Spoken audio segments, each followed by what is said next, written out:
Το φεστιβάλ και τον Κωνσταντίνου Καβάφη στη Νέα Υόρκη φιλοξένησε διαφορετικές εκδηλώσεις σε ανεξάρτητους χώρους της πόλης. Μία από αυτές ήταν η παράσταση Archive of Desire, το αρχείο της επιθυμίας, της ποιήτριας Robin Coste Lewis, η οποία παρουσιάστηκε στο National Showdust.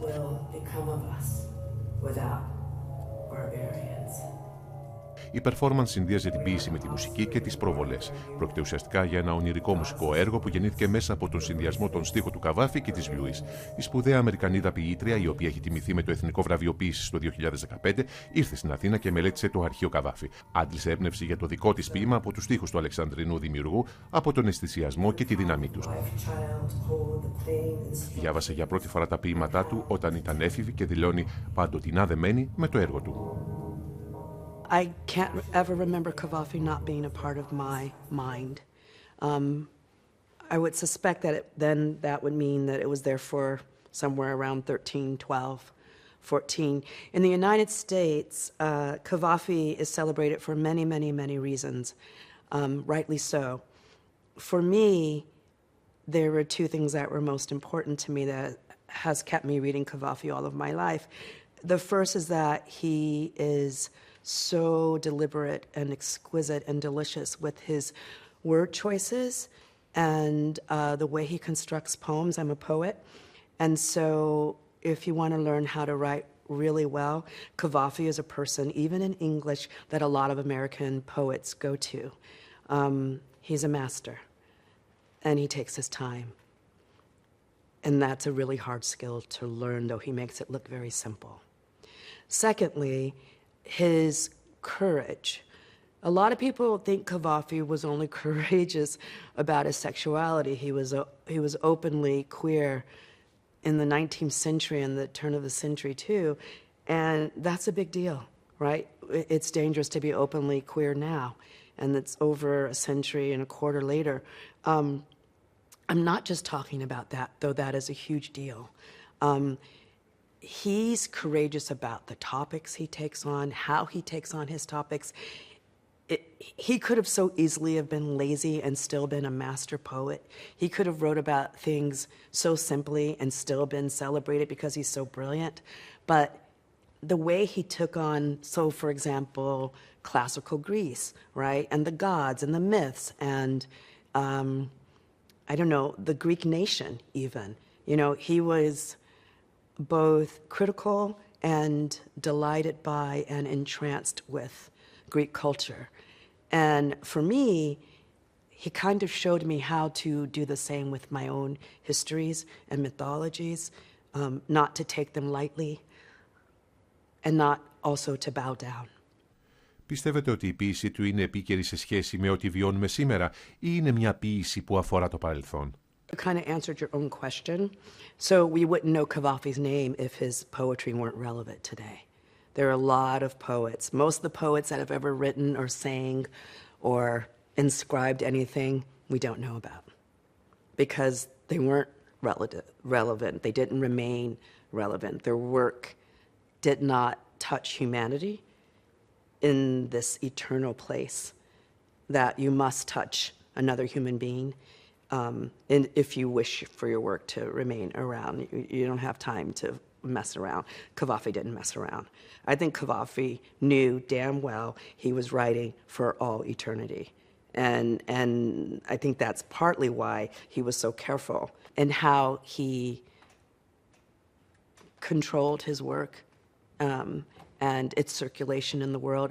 I don't think it's only a lot of people say, oh, Kaváfy, you know, maybe was concerned about, you know, rightly so, being an out queer poet in the world and being, a lot of his friends were killed, right, imprisoned because of all the backwards laws at the time. So sure, he was careful because of that, but I also think he was careful because he was a profound perfectionist in the beautiful sense of that word. Not one word was he lazy about or uncertain about. And so you see him in the archive constantly revising, constantly going, I don't know. And it's the most perfect poem in the world. And he's probably, you know, as poets do, great poets, thinking about the punctuation. Is it right? You know? So, of course, we know of Kaváfy because he devastates us. He devastates us with his craft and beauty. Είναι σημαντικός ο Κωνσταντίνος Καβάφης για την LGBT κοινότητα στις Ηνωμένες Πολιτείες? One of the many reasons why Kavafi is beloved in the United States, besides the things we just spoke about, he's a master of his craft. His incredibly vast grasp on history, millennia, right? His complete adulation of the pastoral nature, colors. I mean, his senses are just so alive. But on top of that, in the United States, I don't think you'll find a person who is queer in any way who doesn't revere him because of his courageous beauty, the shameless ways he spoke and exalted queer love. When I was first telling people that I was a part of this festival, which is one of the greatest honors of my life, I started getting letters from total strangers. I got some last night, right? Oh my God, I was going to kill myself, and I read a poem about Kavafi. I was going to kill myself because I was a young gay boy. And someone gave me a poem of Kavafi's, and I didn't kill myself because of that. I can't tell you how many letters, they're countless. I have received phone calls. I read Kavafi when I was in high school in 1969, right? And the thing that's really interesting to me that we haven't talked enough about is that a lot of Black queer people in the United States feel very much in line with Kavafi's legacy. They claim him, we claim him as our own. For us, Kavafi is a queer poet of color who we just, we're like, he understands us. He knows what we went through. And I was born in 1964 in Compton, California. That's how you know you're working with a master poet.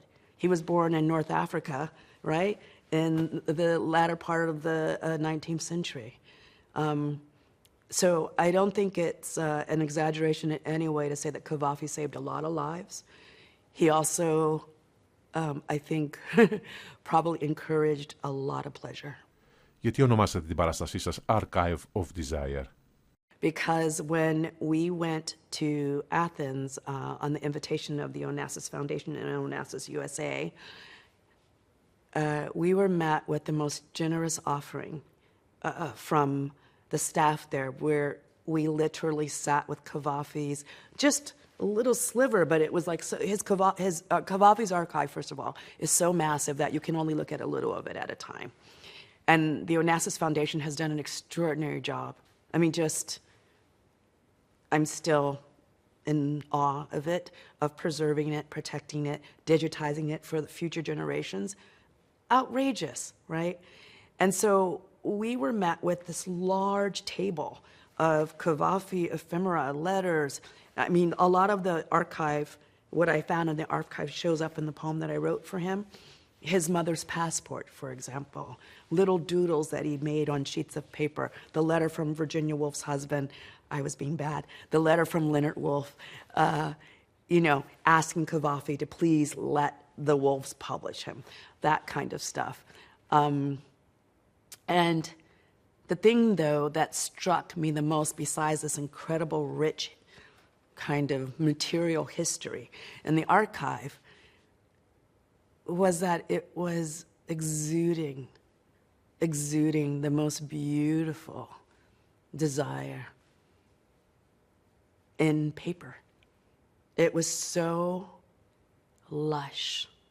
It was so lush, right? Every line, even his handwriting, how he would rewrite a poem so that it was more neatly written, right? Just the forms of poems, the forms, the stanzas, everything. He was just in his own temple, right? Dancing. And you could feel it. And when I started writing, that's all I wanted. That's all I could. It wasn't even a choice. It was like, I felt like Kavafi was saying, do you see me? Don't pretend you don't see this. And it's really easy. It's really easy. One of the versions of the poems was really, really dark. it's really easy because Kaváfy writes a lot about war. So it's really easy, and dead gods and all these things, it's really easy to go dark with him, and I did.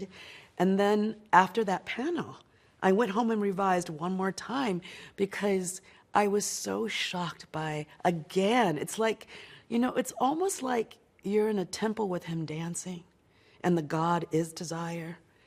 And somehow his work preserved that space forever and ever to exalt the ways in which we love each other, want to touch each other, stop with the shame, stop with it, and go down another path.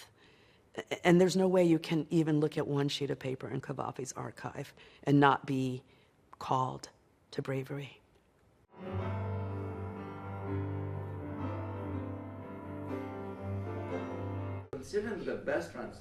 Η Robin Coste Lewis συμμετείχε και στο συμπόσιο που διεξήχθη στο Πανεπιστήμιο Κολούμπια με τίτλο «Μέρες του 2023». Η εκδήλωση φιλοξενήθηκε από το Τμήμα Ελληνικών Σπουδών και ήταν υπό την προεδρία του καθηγητή στο Κολούμπια Στάθη Γουργουρή και της καθηγήτριας στο Πρίνστον Κάρεν Έμεριχ, μέλη της Επιστημονικής Επιτροπής του Αρχείου Καβάφη. Συμμετείχαν μεταφραστές καθώς και ποιητές και ποιήτριες από την Ελλάδα, την Αίγυπτο και τις Ηνωμένες Πολιτείες. Εξ αρχής είχαμε πει ότι το Πανεπιστήμιο του Κολούμπια θα είναι ένας από τους φορείς γενικά μέσα στα πλαίσια του φεστιβάλ, γιατί είναι σημαντικό μέρος της ζωής της Νέας Υόρκης και της καλλιτεχνικής και προφανώς της διανόησης, ας πούμε. Αλλά δεν ήθελα να κάνω κάτι ακαδημαϊκό, δεν ήθελα να καλέσω ειδικούς στον Καβάφη, καβαφιστές κτλ., γιατί αυτό έχει γίνει 1000 φορές. Ήθελα να έρθουν κυρίως ποιητές και μεταφραστές και ήθελα να έρθουν άνθρωποι από την Ελλάδα προφανώς και από την Αίγυπτο, γιατί είναι πάρα πολύ σημαντικό, και κάποιοι από τη Νέα Υόρκη. Όλοι όσοι έχουμε καλέσει είναι εξέχουσες φυσιογνωμίες στον χώρο τους ως καλλιτέχνες, αλλά επίσης είναι και άνθρωποι οι οποίοι έχουν ένα λόγο, αναστοχαστικό, δηλαδή μπορούν να μιλήσουν και για αυτό που κάνουν, να σκεφτούν πάνω στο αυτό που κάνουν και να σκεφτούν και συγκεκριμένα για τον Καβάφη, αλλά επίσης και έξω από τα στενά πλαίσια του Καβάφη, ή μάλλον το πώς ο Καβάφη συνδέεται με άλλους πολιτισμούς ή με άλλες εποχές, όπως τη σημερινή εποχή. Τι σημασία έχει η μετάφραση σαν τέχνη, αυτό ήταν ένα σημαντικό κομμάτι. Ή ποιες είναι, ας πούμε, ποια είναι η πολιτική σημασία του Καβάφη μαζί με την ερωτική του κτλ.